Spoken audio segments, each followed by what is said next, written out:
Okay guys welcome back to my channel. So आज मैले तपाईहरुसँग share गर्नेछु रागाको मासुको अचार। र फर्स्ट मैले रागाको मासुलाई मजाले धुएर त्यसमा अलिकति भेनेगर नुन र हर्दी हालेर म्यारिनेट गरेर राखेको छु, राखिदिए है।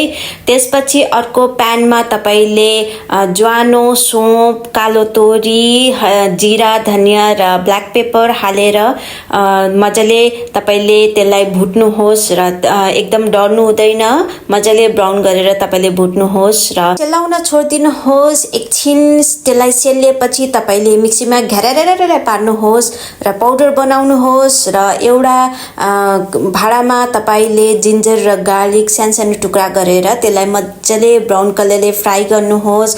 अनि त्यही तेलमा तपाईले मासु डीप फ्राई गर्नुहोस्। डीप फ्राई मजाले गर्नुपर्छ, किनभने मासु भित्रबाट अलिकति पनि काँचो भयो भने त्यो मिठो हुँदैन र बिग्रिने डर हुन्छ। मजाले तपाईले फ्राई गर्नु। तपाईले देख्नु हुँदैछ यो रातो एकदमै मजाले भइसकेको छ, यो डढेको चाहिँ हैन साथी हो। र मजाले डीप फ्राई भइसकेको छ। मैले सेकेन्ड ब्याच हालिसकेको छु, यो पनि मेरो मजाले फ्राई भइसकेको छ है।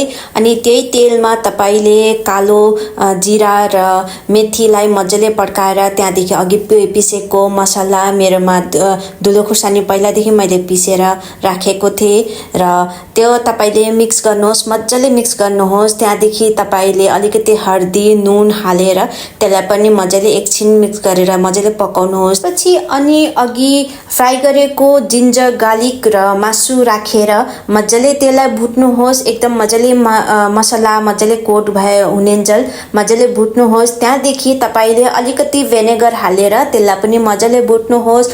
भेनेगर हालेर पनि अलिक एकछिन मजाले तपाईले भुट्नु पर्ने छ, पकाउनु पर्ने छ। त्यसपछि ग्यास अफ गरिदिनुहोस्। ग्यास अफ गरेर त्यसलाई सेलाउनु दिनुहोस् र तपाईको तयार भयो रागाको मासुको अचार। तपाईले यतिकै सर्भ गर्नु पनि सक्नुहुन्छ र 2-3 दिनपछि पनि सर्भ गर्न सक्नुहुन्छ। यति नै हो साथीहरु। हजुरहरुलाई मन पर्यो भने लाइक गरिदिनु, शेयर गरिदिनु, सब्स्क्राइब गरिदिनुस् मेरो च्यानललाई। Okay bye bye.